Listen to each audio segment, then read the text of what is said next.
El sol de Judea caía despiadado sobre las piedras milenarias de Jerusalén, proyectando sombras angulosas que parecían cuchillos sobre el empedrado. En las calles estrechas, donde el polvo se mezclaba con el olor a especias y sacrificios del templo, un nombre comenzaba a pronunciarse en susurros temerosos entre los seguidores del Nazareno. Saulo de Tarso, el joven fariseo de mirada penetrante y verbo incendiario, se había convertido en la personificación del terror para la iglesia naciente. Su presencia en cualquier rincón de la ciudad santa era como un viento gélido que anunciaba tormenta, y los cristianos aprendieron pronto a reconocer el sonido de sus pasos firmes, seguros, implacables. Pero ¿quién era este hombre cuyo nombre haría temblar a las comunidades cristianas desde Jerusalén hasta las costas del Mediterráneo? Saulo había nacido en Tarso de Cilicia, ciudad cosmopolita del Imperio Romano, heredero de dos mundos que chocaban en su sangre como olas contra acantilados. Ciudadano romano por derecho de nacimiento, fariseo por convicción familiar, educado a los pies del gran Gamaliel en las sutilezas de la ley mosaica, Saulo portaba en sí mismo la contradicción del imperio y la sinagoga. Su mente brillante había sido forjada en los debates más sofisticados del judaísmo, su corazón latía al ritmo de una devoción casi enfermiza por la pureza de la fe ancestral. Y fue precisamente esa devoción la que se convertiría en el combustible de su odio más feroz. ¿Cómo se gesta un perseguidor? ¿Qué alquimia oscura transforma el celo religioso en sed de sangre? En el caso de Saulo, la respuesta se encontraba en la amenaza que representaban los nazarenos para todo lo que él consideraba sagrado. Estos hombres y mujeres, simples pescadores y artesanos en su mayoría, osaban proclamar que un crucificado, un maldito según la ley, era el Mesías prometido. Peor aún, hablaban de una nueva alianza que trascendía las fronteras de Israel, que abría las puertas de la salvación a los gentiles impuros. Para Saulo, formado en la rigidez implacable del fariseísmo, aquello no era solo herejía, era una blasfemia que desgarraba el tejido mismo de la identidad judía, una traición que debía ser extirpada con fuego y hierro. La primera vez que Saulo contempló la muerte de un cristiano, algo en su interior se endureció hasta convertirse en piedra. Esteban, el diácono de rostro resplandeciente, había sido arrastrado fuera de las murallas de la ciudad como un cordero al matadero. Las acusaciones habían caído sobre él como granizo, blasfemia contra Moisés, palabras contra el templo, enseñanzas que desafiaban las tradiciones sagradas.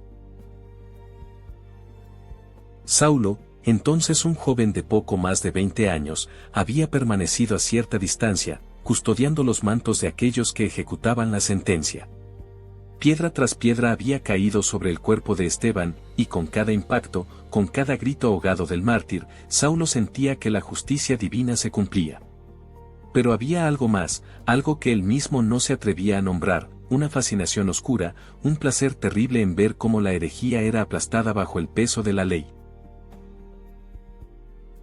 Lo que Saulo no podía comprender, lo que su mente brillante pero enceguecida no alcanzaba a percibir, era la paradoja que habitaba en el rostro de Esteban mientras moría.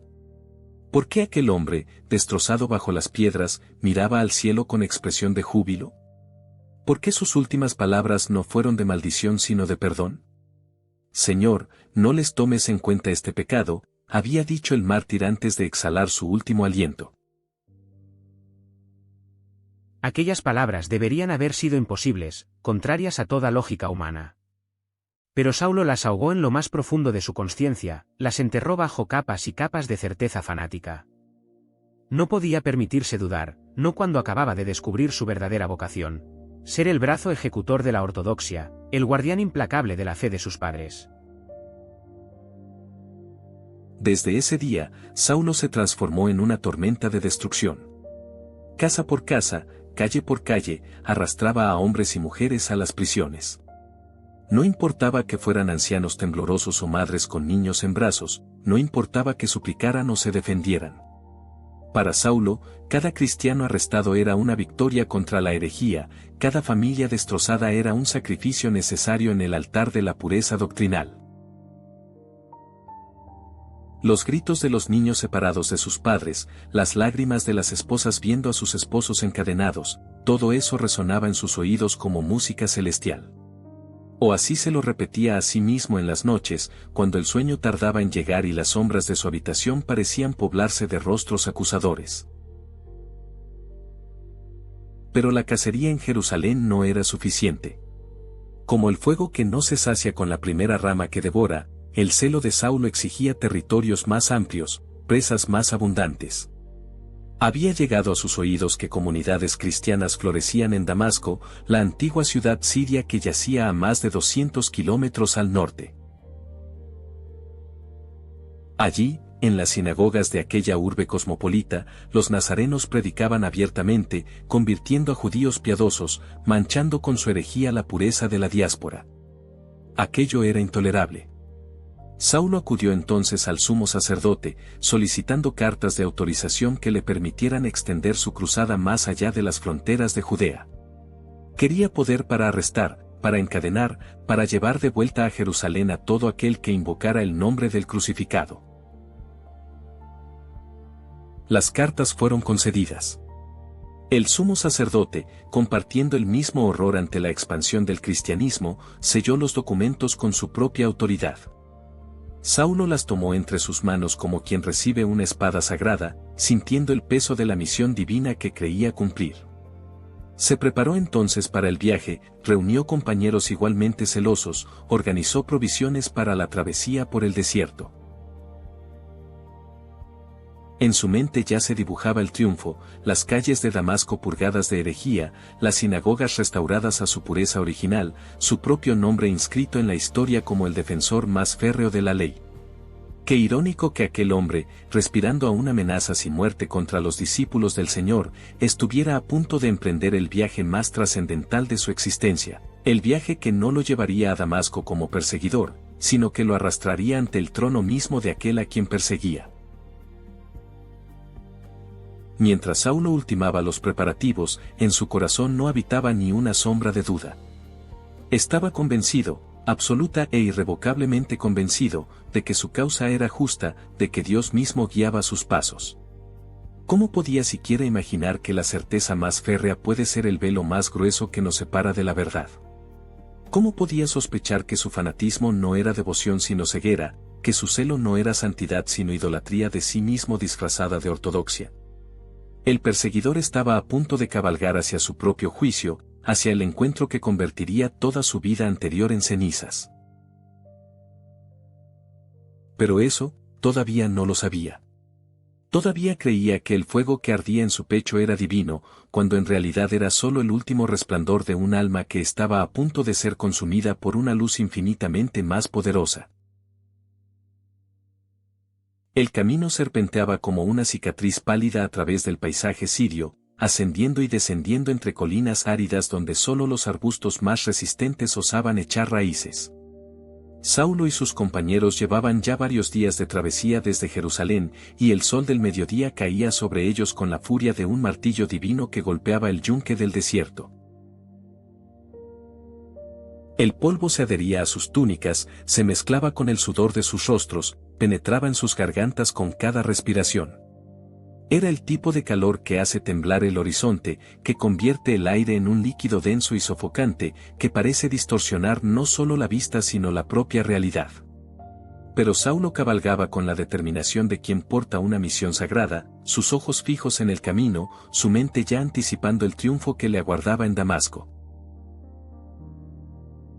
Las murallas de la ciudad antigua comenzaban apenas a dibujarse en la distancia, una promesa difusa en el horizonte ondulante. Saulo calculaba que en pocas horas estarían atravesando sus puertas, que antes del anochecer comenzaría la cacería de herejes que había planeado con tanta meticulosidad. Las cartas del sumo sacerdote descansaban seguras en su alforja, documentos que le otorgaban poder absoluto sobre los nazarenos de aquella región. Repasó mentalmente los nombres que le habían proporcionado, las direcciones de las casas donde se reunían, las sinagogas que frecuentaban. Cada detalle estaba grabado en su memoria con la precisión de quien ha convertido la persecución en un arte. No habría escapatoria para ninguno de ellos. Entonces, sin previo aviso, sin ninguna señal que pudiera anticipar lo que estaba por suceder, el cielo se rasgó. No hay otra manera de describirlo, porque lo que aconteció en aquel instante no fue un fenómeno natural sino una irrupción violenta de lo eterno en lo temporal, de lo divino en lo humano. Una luz estalló desde las alturas, más brillante que 1000 soles concentrados en un solo punto, más intensa que el rayo más devastador, más pura que toda claridad conocida por ojos mortales. No era simplemente luz, era una presencia luminosa, una manifestación que contenía en sí misma poder, autoridad, juicio y misericordia entrelazados de manera imposible. La luz envolvió a Saulo como un océano que se cierra sobre un hombre que cae al mar, cegándolo, derribándolo de su caballo, arrojándolo contra el polvo del camino. Saulo cayó. El perseguidor implacable, el fariseo orgulloso, el guardián autoproclamado de la ortodoxia, cayó de bruces contra la tierra que momentos antes pisoteaba con tanta seguridad. Sus manos se hundieron en el polvo, sus rodillas se estrellaron contra las piedras, su frente tocó el suelo en una postración involuntaria. La luz era tan intensa que aunque cerró los ojos con fuerza, seguía penetrando a través de sus párpados, inundando su mente, atravesando todas las defensas que su intelecto brillante había erigido durante años de estudio y fanatismo. Era como si cada célula de su cuerpo fuera atravesada por agujas de luz pura, como si su alma misma estuviera siendo expuesta, desnudada, examinada hasta en sus rincones más ocultos. Y entonces, en medio de aquella luz que lo destrozaba y lo sostenía al mismo tiempo, una voz. No era una voz que vibrara en el aire y llegara a los oídos mediante ondas sonoras. Era una voz que resonaba directamente en el centro mismo del ser, que se pronunciaba simultáneamente en lo más profundo del corazón y en lo más alto del cosmos. Una voz que contenía toda la autoridad del universo pero también una ternura que partía el alma. Una voz que era al mismo tiempo acusación y llamado, juicio y amor, condena y salvación. Saulo, Saulo, pronunció la voz, repitiendo su nombre con una insistencia que hacía temblar los cimientos de su identidad. ¿Por qué me persigues? Palabras que contenían todo el peso de la historia, toda la sangre derramada, todas las lágrimas de los mártires. ¿Quién eres, Señor? La pregunta brotó de los labios de Saulo casi como un gemido, como el grito de un hombre que se ahoga y busca aire desesperadamente. En aquel instante, postrado en el polvo, cegado por la luz imposible, todas sus certezas se desmoronaban como castillos de arena ante la marea.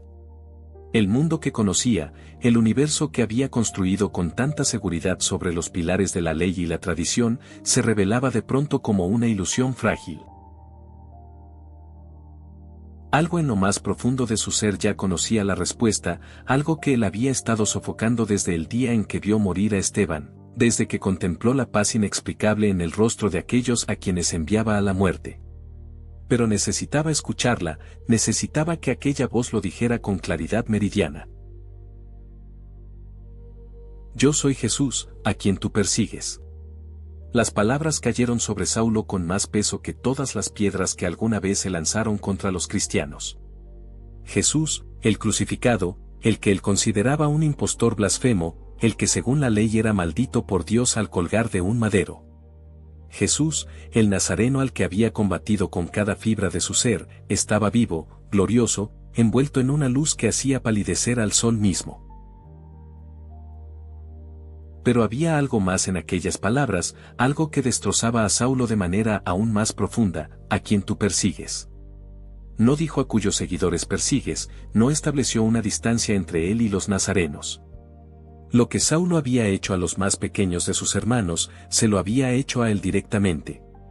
Cada arresto era un arresto de Cristo, cada cadena era una cadena sobre Cristo, cada lágrima derramada por los cristianos era una lágrima que brotaba de los ojos del Señor glorificado. Dura cosa te es dar coces contra el aguijón. La voz continuó, revelando lo que Saulo había negado incluso ante sí mismo, que había estado luchando contra algo que lo punzaba por dentro, que su persecución frenética era en realidad una huida desesperada de una verdad que lo perseguía a él. Como un buey que se lastima más con cada patada contra la vara puntiaguda del pastor, Saulo había estado hiriéndose a sí mismo con cada acto de violencia contra los cristianos. Todas aquellas noches de insomnio, todos aquellos rostros que lo visitaban en sueños, todas aquellas preguntas que sofocaba bajo capas de celo religioso, eran aguijones divinos que intentaban guiarlo hacia otro camino. Y él, terco, orgulloso, ciego, había respondido con más violencia, con más persecución, con más muerte. Temblando y atónito, Saulo apenas pudo articular la pregunta que definiría el resto de su existencia: «Señor, ¿qué quieres que yo haga?». En esas palabras se concentraba toda la rendición de un alma destrozada. El perseguidor reconocía ahora a su Señor, el fariseo se postraba ante el Nazareno, el enemigo de la iglesia pedía instrucciones al mismo Cristo. Era la entrega más absoluta, la derrota más completa, la victoria más gloriosa. Saulo había partido hacia Damasco respirando amenazas y muerte, pero en aquel camino polvoriento, bajo una luz que ningún ojo humano debería contemplar, algo mucho más profundo que una conversión intelectual había ocurrido. Había muerto el perseguidor para que pudiera nacer el apóstol. «Levántate y entra en la ciudad», ordenó la voz, «y allí se te dirá lo que debes hacer». Y entonces, tan súbitamente como había estallado, la luz se retiró. El cielo volvió a su normalidad, el sol mediterráneo recuperó su dominio sobre el paisaje. Pero Saulo, al intentar abrir los ojos, descubrió que no podía ver nada. La luz divina había quemado sus ojos, no en castigo sino en misericordia, cerrando para siempre la visión que lo había mantenido ciego a la verdad. Sus compañeros, que habían presenciado el resplandor y escuchado el trueno de la voz sin comprender las palabras, lo ayudaron a levantarse del polvo.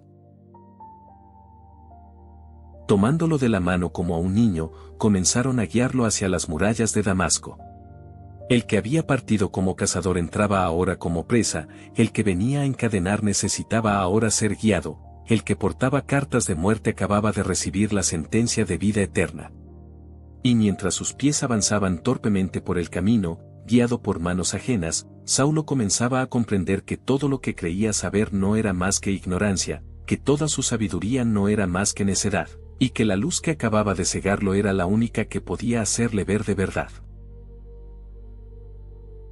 La oscuridad era total, absoluta, implacable. No la oscuridad común de una noche sin luna, no la penumbra reconfortante de una habitación con las ventanas cerradas.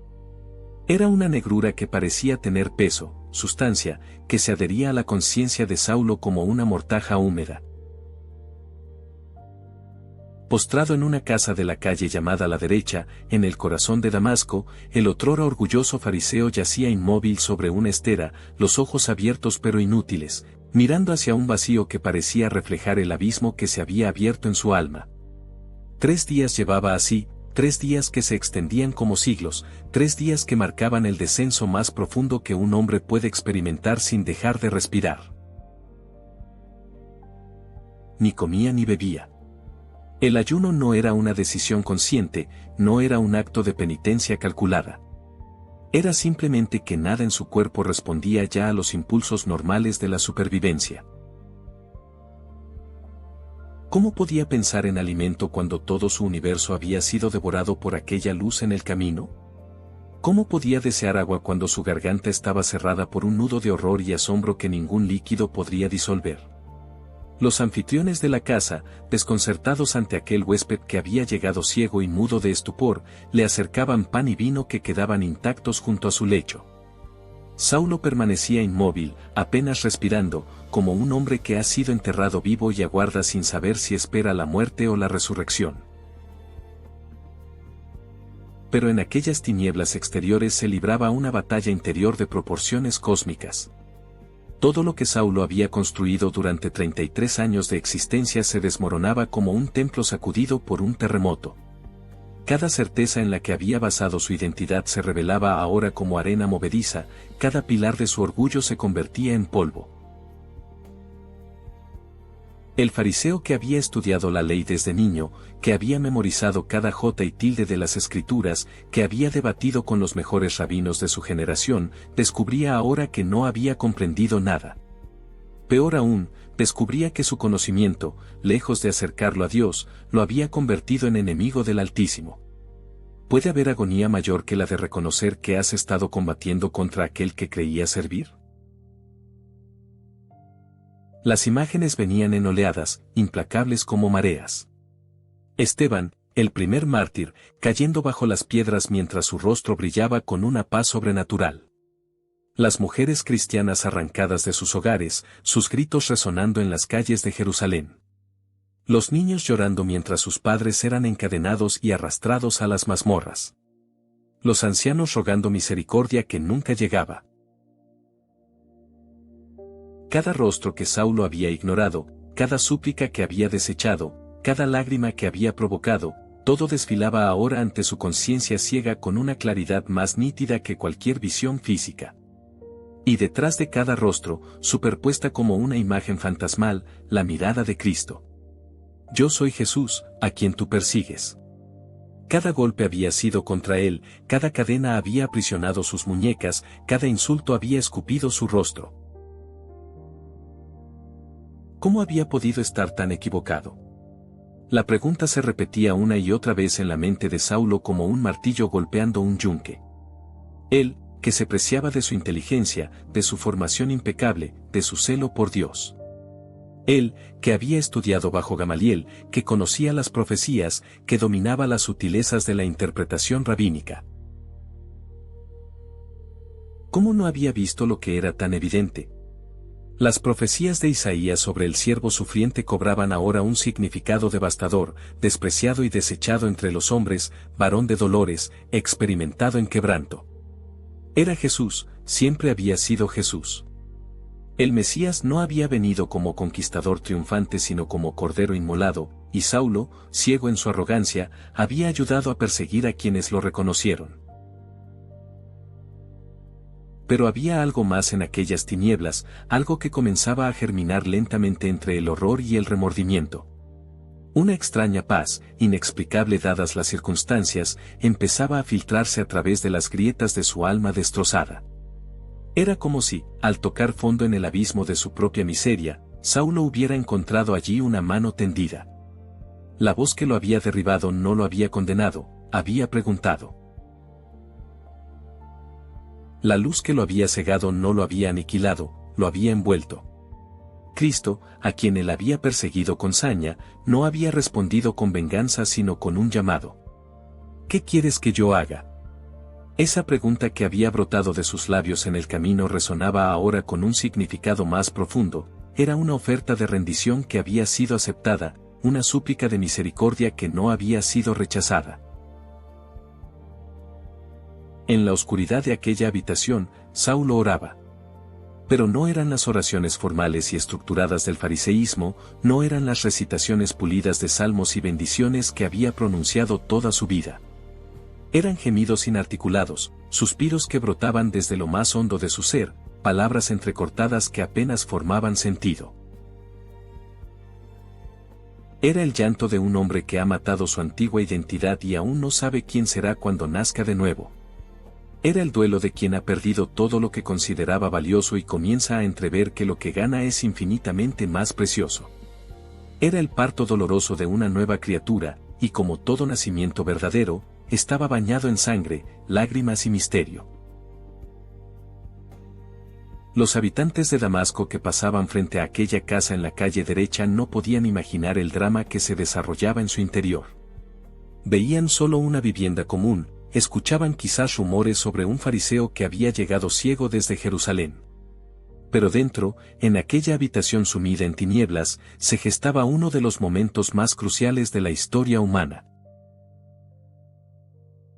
El perseguidor más feroz del cristianismo estaba siendo transformado en su propagador más extraordinario. El enemigo más peligroso de la Iglesia se convertiría en su arquitecto más brillante. El fariseo que odiaba a los gentiles llevaría el Evangelio hasta los confines del mundo conocido. Pero todo eso aún permanecía oculto en el misterio de aquellas tinieblas. ¿Qué batallas se libraron en el corazón de Saulo durante aquellos 3 días? ¿Qué demonios de orgullo y certeza tuvieron que ser expulsados? ¿Qué ángeles de misericordia velaron junto a su lecho mientras su alma se purificaba en el fuego de la humillación más absoluta? Solo Dios lo sabe. Lo que sí sabemos es que cuando Saulo entró en aquellas tinieblas era un hombre, y cuando saliera de ellas sería otro completamente diferente. El nombre seguiría siendo el mismo por un tiempo, pero el alma, el corazón, la mente, todo habría sido recreado. Como el grano de trigo que debe caer en tierra y morir para dar fruto, Saulo estaba siendo enterrado en la oscuridad para que Pablo pudiera germinar hacia la luz. Y mientras el tercer día llegaba a su fin, mientras las sombras de Damasco se alargaban y el sol Mediterráneo descendía hacia el horizonte, algo estaba a punto de suceder.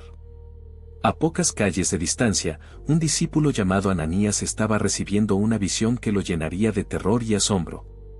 Pronto, muy pronto, aquellas tinieblas que envolvían a Saulo serían rasgadas por segunda vez. Pero esta vez no sería la luz devastadora del camino, sino el toque humilde de unas manos consagradas que traerían sanación y bautismo. El parto estaba llegando a su término. El apóstol de los gentiles estaba a punto de abrir los ojos, no solo a la luz física, sino a una misión que cambiaría el curso de la historia para siempre.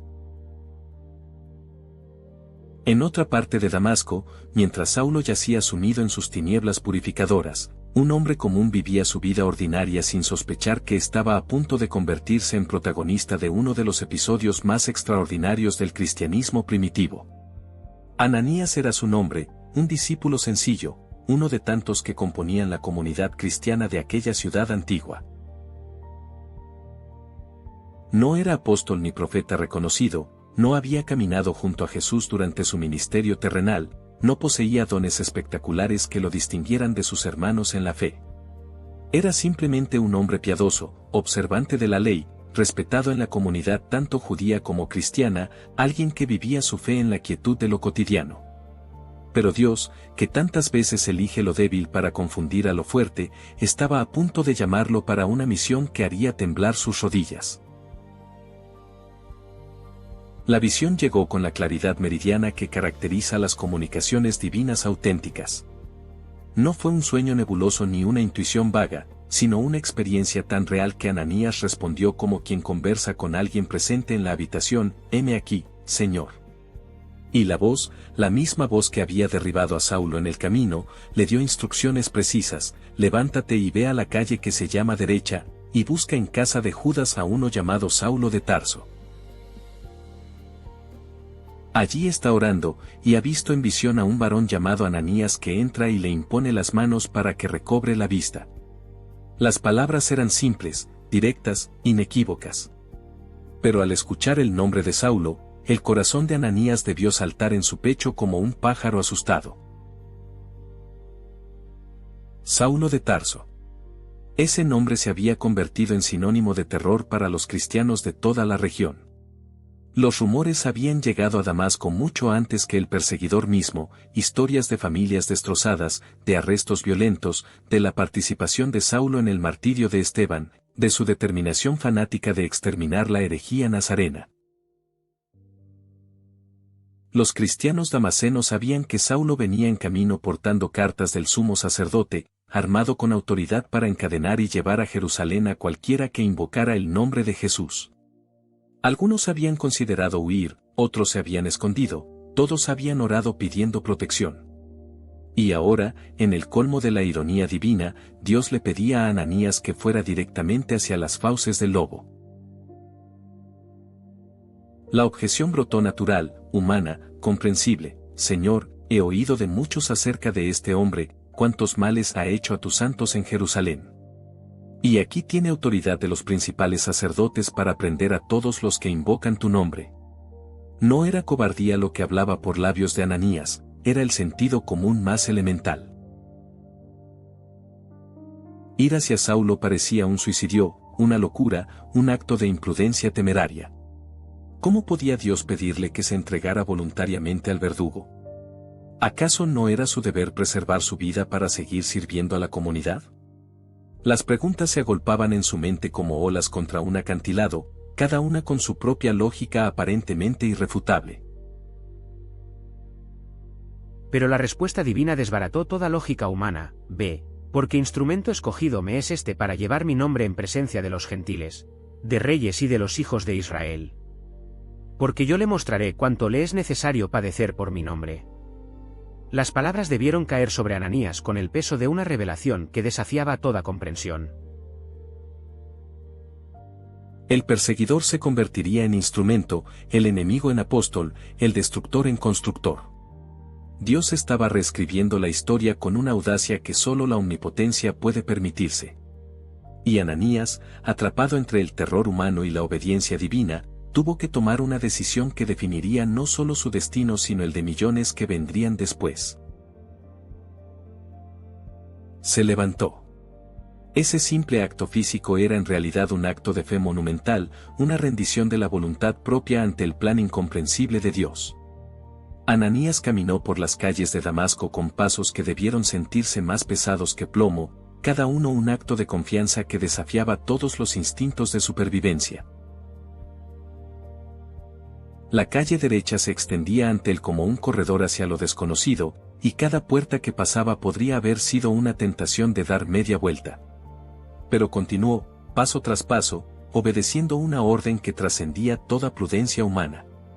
Cuando finalmente llegó a la casa de Judas y preguntó por Saulo de Tarso, su corazón debía estar latiendo como un tambor de guerra. Lo condujeron hasta la habitación donde yacía el perseguidor. Y allí estaba él, el terror de los cristianos, postrado como un niño ciego, débil, vulnerable, despojado de toda su arrogancia anterior. Ananías lo contempló por un momento, y en ese instante debió librarse una batalla interior entre el miedo acumulado y la compasión que el Espíritu Santo vertía en su corazón.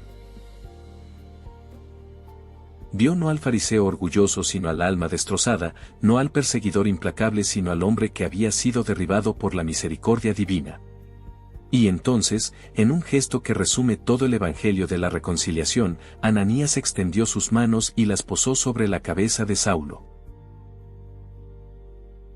Hermano Saulo. Esas dos palabras cambiaron el universo. El perseguido llamaba hermano al perseguidor, la víctima extendía sus manos hacia el verdugo, el cordero tocaba al lobo. No había en la voz de Ananías rastro de rencor ni de miedo, solo la autoridad que otorga el amor divino cuando fluye a través de un corazón obediente. El Señor Jesús, que se te apareció en el camino por donde venías, me ha enviado para que recibas la vista y seas lleno del Espíritu Santo.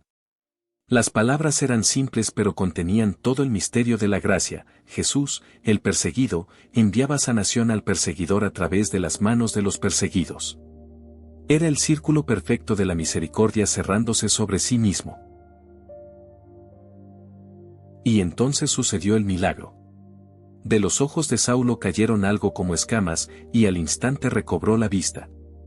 No eran escamas físicas lo que caía, eran los velos de siglos, las cataratas del orgullo, las legañas de la ignorancia teológica que lo habían mantenido ciego a la verdad.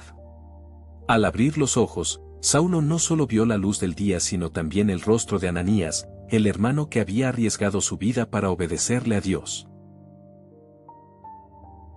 Y en ese rostro pudo leer todo el perdón del cielo, toda la imposibilidad de la misericordia divina, toda la locura del amor que vence al odio. Sus primeras palabras, sus primeros gestos como hombre nuevo, estuvieron dirigidos hacia quien representaba a todos aquellos que había perseguido. Se levantó y fue bautizado. El agua corría sobre su cabeza como las aguas del diluvio que limpiaron la tierra, como las aguas del Mar Rojo que separaron la esclavitud de la libertad, como las aguas del Jordán donde Juan bautizó al Mesías. Saulo descendía a aquellas aguas como el perseguidor y emergía como Pablo, el apóstol. Era una muerte y un nacimiento, un entierro y una resurrección, un final y un comienzo vertiginoso. Las cartas del sumo sacerdote que portaba en su alforja se habían vuelto irrelevantes, su autoridad para arrestar se había transformado en autoridad para predicar, su poder para destruir se había convertido en poder para edificar la iglesia que había intentado aniquilar. Y después tomó alimento y fue confortado. El ayuno de 3 días terminaba, pero no solo su estómago se llenaba de sustento. Todo su ser bebía de fuentes nuevas, respiraba aires desconocidos, se nutría de un pan que antes había despreciado. Ananías permanecía junto a él, este hombre extraordinariamente común que había dicho sí cuando todo gritaba que dijera no, que había obedecido cuando la prudencia aconsejaba resistir, que había sido el instrumento humilde mediante el cual Dios inauguraba la misión más espectacular del cristianismo primitivo. Sin Ananías no habría habido Pablo, sin ese sí temeroso pero fiel no habría habido cartas a los romanos ni a los corintios, no habría habido viajes misioneros que plantaran iglesias desde Antioquía hasta Roma. La obediencia de un discípulo desconocido se había convertido en la bisagra sobre la que giró la historia de la salvación. Desde aquel camino polvoriento que conducía a Damasco hasta los confines más remotos del Imperio Romano, la luz que derribó a Saulo no dejó de expandirse. Lo que comenzó como un rayo cegador en un mediodía sirio se convirtió en un resplandor que atravesaría 20 siglos de historia humana, iluminando rincones de tiniebla que el perseguidor jamás habría imaginado alcanzar. Pablo, el apóstol de los gentiles, el arquitecto de la teología cristiana, el misionero incansable que plantó iglesias desde Antioquía hasta Roma, no fue simplemente un hombre convertido. Fue la prueba viviente de que Dios puede tomar lo más quebrado, lo más manchado por el odio, lo más endurecido por el fanatismo, y transformarlo en instrumento de gracia universal. Su conversión no fue un evento aislado en la biografía de un individuo notable, fue una declaración cósmica sobre la naturaleza misma de la misericordia divina. Los 3 viajes misioneros de Pablo redibujaron el mapa espiritual del mundo antiguo. Cada puerto al que arribaba, cada ciudad donde predicaba, cada sinagoga que visitaba, se convertía en campo de batalla donde la buena nueva chocaba contra siglos de división entre judíos y gentiles.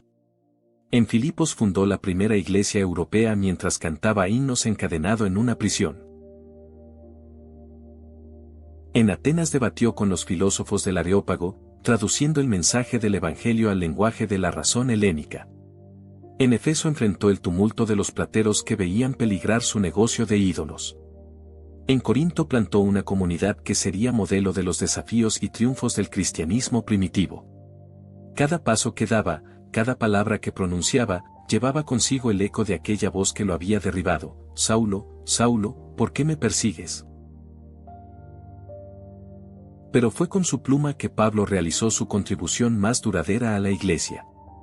Las cartas que escribió a las comunidades que fundó o visitó se convirtieron en los cimientos teológicos del cristianismo.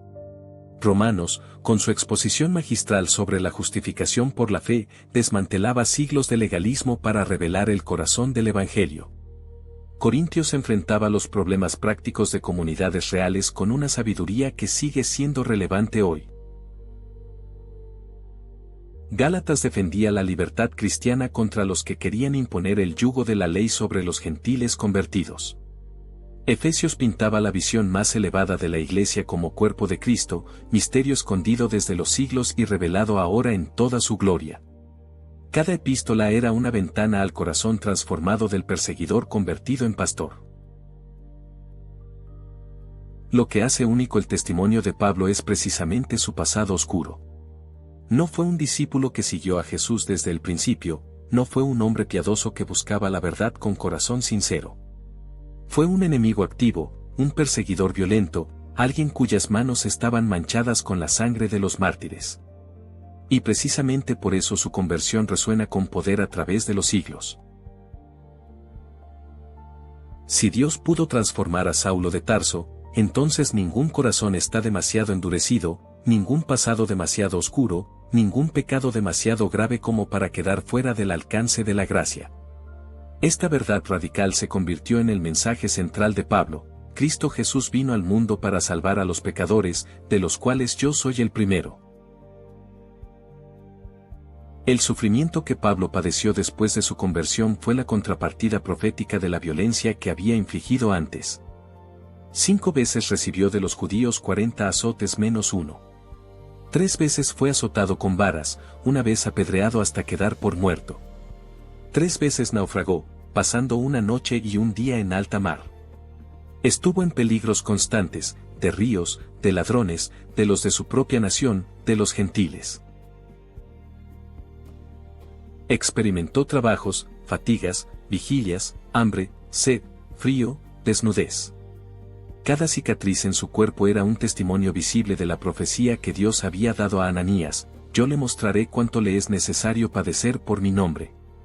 El perseguidor se había convertido en el perseguido, pero esta vez las cadenas lo aprisionaban por amor, no por odio. La prisión final de Pablo en Roma, donde esperaba el martirio bajo el emperador Nerón, reveló la culminación de su transformación. El hombre que una vez respiraba amenazas y muerte contra los discípulos del Señor ahora escribía desde las cadenas cartas rebosantes de gozo. A los filipenses les decía que se regocijaba de que Cristo fuera predicado, incluso por aquellos que lo hacían con motivaciones impuras. A Timoteo, su hijo espiritual, le encomendaba guardar el depósito de la fe con lágrimas de ternura paternal. A los colosenses les revelaba el misterio que había permanecido oculto: Cristo en vosotros, la esperanza de gloria. Sus últimas palabras, escritas con mano temblorosa pero espíritu inquebrantable, resumían una vida vivida en la llama de aquella luz de Damasco: he peleado la buena batalla, he acabado la carrera, he guardado la fe. Cuando finalmente la espada del verdugo cayó sobre el cuello de Pablo en la vía Ostiense, aproximadamente en el año 67, el perseguidor completó su transformación en mártir. La sangre que manchó el suelo romano aquel día se mezcló simbólicamente con la sangre de Esteban que había visto derramar décadas antes. El círculo de la misericordia divina se cerraba de manera perfecta: el que había guardado los mantos de los que apedreaban ahora entregaba su propia vida en testimonio de aquel a quien había perseguido. Su muerte no fue una derrota sino un triunfo, no el final de su misión sino su culminación gloriosa. Porque Pablo sabía algo que trasciende la vida y la muerte: que estar con Cristo es muchísimo mejor, y que partir de este mundo es simplemente cambiar de morada. 20 siglos después, la luz de Damasco sigue brillando. Cada conversión radical, cada transformación imposible, cada enemigo de la fe que se convierte en su defensor, lleva consigo el eco de aquel mediodía sirio. Los millones de páginas de teología cristiana escritas a lo largo de la historia beben de las fuentes que Pablo abrió con sus epístolas. Las misiones que llevan el Evangelio hasta los rincones más remotos del planeta siguen el modelo del apóstol de los gentiles. Cada vez que un cristiano confiesa que la salvación es por gracia mediante la fe y no por obras, está repitiendo la enseñanza central de Pablo. Cada vez que la Iglesia se reconoce como cuerpo universal que trasciende toda barrera de raza, cultura o nación, está viviendo la visión que Pablo recibió en su encuentro con Cristo. Pero quizás la relevancia más profunda de la conversión de San Pablo para nuestros días reside en su mensaje de esperanza para los desesperados. En un mundo donde tantos se sienten prisioneros de su pasado, esclavos de sus errores, condenados por sus fracasos, el testimonio de Pablo grita una verdad liberadora: es posible comenzar de nuevo. No importa cuán profundo hayas caído, no importa cuánta oscuridad hayas sembrado, no importa cuántas vidas hayas dañado. La luz de Damasco puede alcanzarte en tu propio camino, derribarte en tu propia ceguera, y levantarte como nueva criatura. Dios sigue escribiendo recto en renglones torcidos, sigue convirtiendo perseguidores en apóstoles, sigue usando lo débil para confundir a lo fuerte. La conversión de San Pablo nos enseña que ninguna transformación es imposible para Dios. Nos muestra que la gracia no es un premio para los buenos sino un regalo para los quebrantados. Nos revela que el pasado, por oscuro que sea, puede convertirse en testimonio de la misericordia cuando es tocado por la luz divina.